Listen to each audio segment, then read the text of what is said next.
A report titled "A Recapitalized Banking Sector, a New Breeze for Value Creation" from Central University's Unit for Financial Studies has highlighted the need for financial literacy to be added to educational curriculum.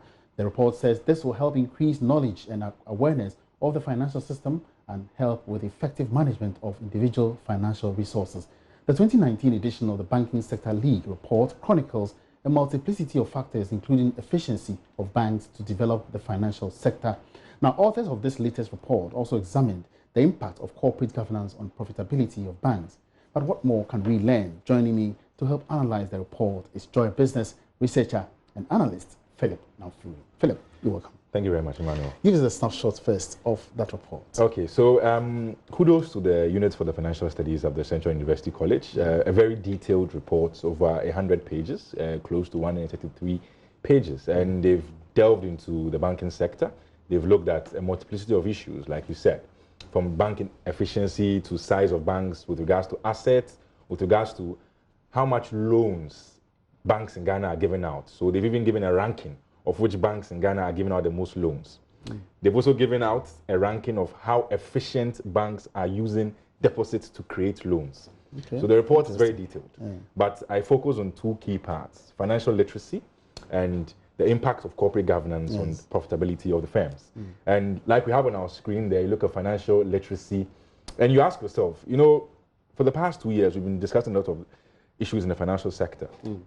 And you realize that with the preponderance of fraudulent schemes, pyramid schemes, etc., it calls into questions people's knowledge about the financial system and how it works.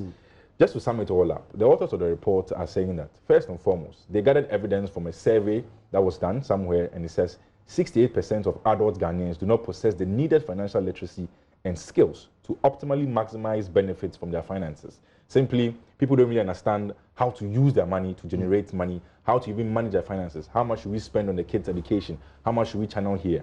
And now they are saying that we should put financial literacy in our curriculum. Please go ahead. That's what I mean. I beg to differ on this, because I think that even if it is introduced compulsorily at the basic level of school curriculum or so, it wouldn't be the need. I mean, it wouldn't be everybody who would want to, I mean, study something on financial. Emmanuel, you are right. Even in my days in University of Ghana, there were some compulsory courses, what we call the University of Ghana required courses. Some of them I didn't want to do them. Exactly. But coming out of the university, I realized the need for it. Okay. So there was one called critical thinking and logical reasoning. Yes. At the time we were doing it, I hated it. But when I came out, I realized how important it was. And you see, use of money is an everyday activity.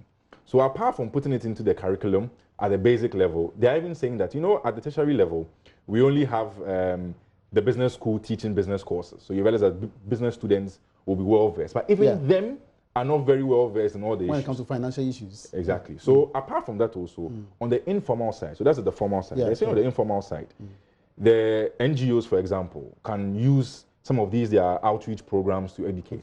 On the national level, the Ministry of Finance, in collaboration with all the regulators of the financial industry, should come together and find a way of using both, one, financial resources, and two, non-financial resources to spread the education or financial literacy within the country. And that's one way of looking at it. All right. I think it's quite debatable. But the report also cites, you know, a correlation between, you know, profitability and corporate governance. How can you explain that? So we've heard the term corporate governance a lot as one of the causes of the banking sector failures. Now they're saying that corporate governance, what is it? When your firm is run smoothly, is run efficiently, all things being equal, there's an impact on how things are done. So let me give you an example.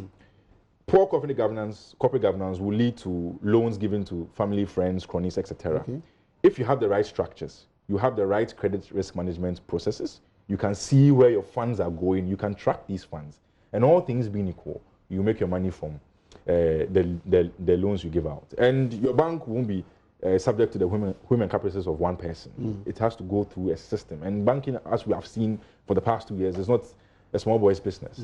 It's a big boy business. So and how much percentage is going for this particular ascension? So we need to look at how the corporate governance aspect, and that's why the Bank of Ghana came out with their codes, guidelines, because they know the impact of corporate governance. And financial literature has gone deep on its impact on the firm's efficiency and how the firm grows. And if everything goes all on right, then there's an impact on the firm's profitability in the long run.